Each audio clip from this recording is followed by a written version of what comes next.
since you have demonstrated how you feel about my people and I guess that it's our right to tell you how I feel about America from a father's perspective. You have shown us over and over again by your actions that there would be no justice that is just us. I now will tell you how I feel. You hate my skin so much that you let injustice walk by and never said a word. We must be beautiful. We must be chosen. You let your ignorance outweigh your common sense. I had to reflect on Trayvon's father, put myself in his shoes, and think about the pain that he is presently going through.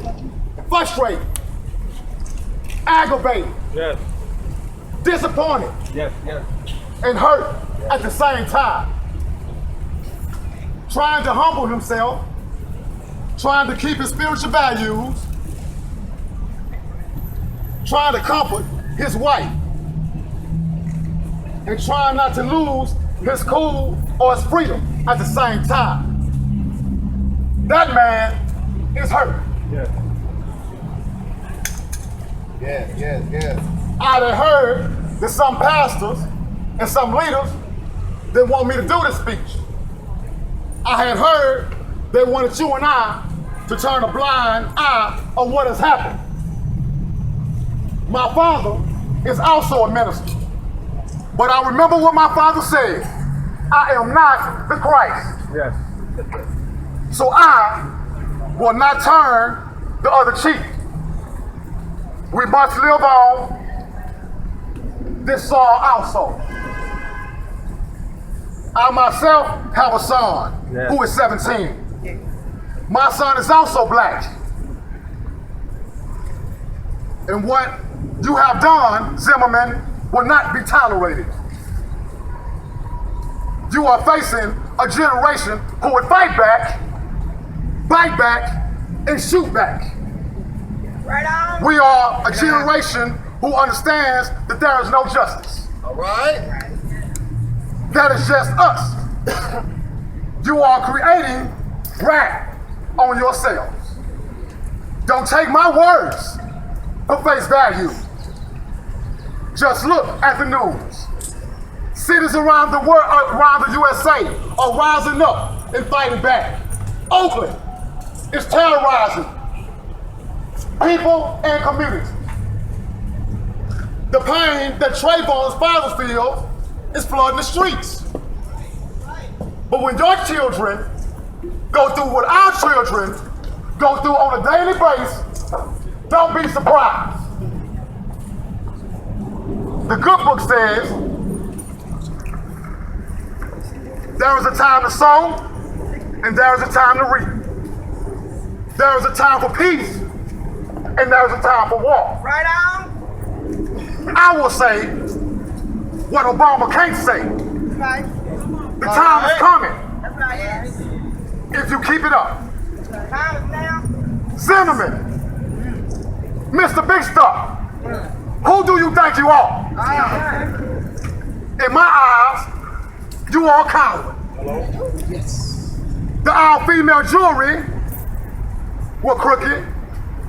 One of the ladies in an interview with 2020 said Take your time, brother. Take your time. it had been set up for Zimmerman to win the trial from the start.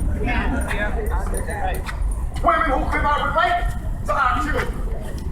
A jury who cannot care less. Trayvon, who fought for his life, is more of a man than you would ever be or ever become. Amen. So today, I have news for you, Zimmerman. No justice, No peace. no peace.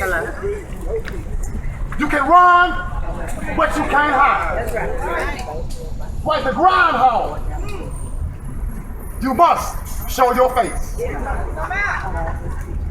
And I'm not your judge. Come on. But when your time comes, Zimmerman, I will pray for you also. The great Dr. Martin Luther King and Malcolm X are deceased. Al Sharpton is ready to pass that baton. I myself try to be a peaceful man. But I, one man, cannot hold back a generation of people who speak through their music saying quotes like, I ain't never seen it. Me against the world. Sick and tired of being sick and tired.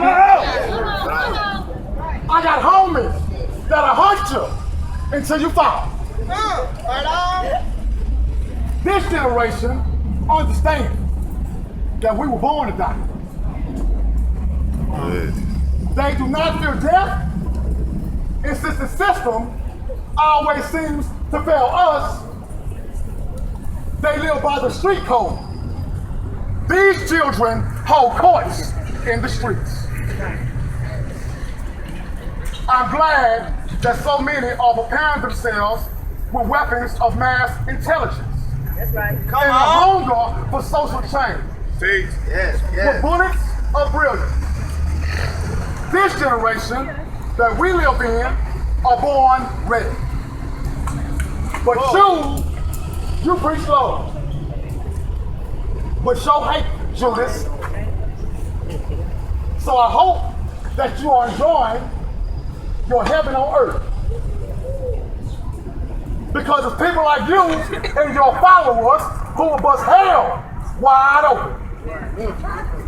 The good book says that it's important for every man to die once. And then comes the judgment. That's right. Preaching. In my final conclusion, Mr. Martin, we love you. And we too are suffering with you. Yes. Look up to God, who is just, and not to our so-called systems who try to justify the wrongs that they do. That's right. That's right. Your son is also God's child. This is only a test. We must continue to do right and fight for our rights, so that God will let us in His kingdom. We will continue to support you and your family until justice be served. To our children in Dallas, just because you don't want to die doesn't mean you're not going to die. Live for something. Stand for something. Die for something. I have given you my speech on the father's perspective. Black power. God bless. Black power. All right. That's a little better. That's a little better. How y'all feeling now? You gonna energize? Yeah. Let me change make a difference. Are you gonna energize again? Yes. Your justice what? No peace. No justice. No peace. No peace. Welcome my next brother. Good afternoon. My name is Bob Diddy. I'm a member of the NAACP, member of the National Board of Directors. My wife is here with the NAACP somewhere. She works with the youth a lot. We have been up and down the street many times. Back in the 60s, they told us we could not sit in a restaurant. We had to go other places. We need to enter the back door. But let me just remind you, many of you got Twitter, email, and whatever, all of the new stuff to communicate. Don't go home or don't send this out and emphasize it like people do when they go to church. You put on your nice clothes or whatever you wear to church, you do that, you go back home, and you show up the next month. That's in between. When you leave here, you have to go out. You must register people vote. If there's anybody here who's not registered to vote, because we have people on the ground. You can register your relatives, whether your husband, your wife. If you are 17 years and 10 months, they can register you, or you can register yourself. Make sure you do that. August 24th, for the 50th year anniversary March on Washington at the rally, we will be there. We encourage you to come. We have to do something. We got to make a difference. We can't stay in our neighborhood.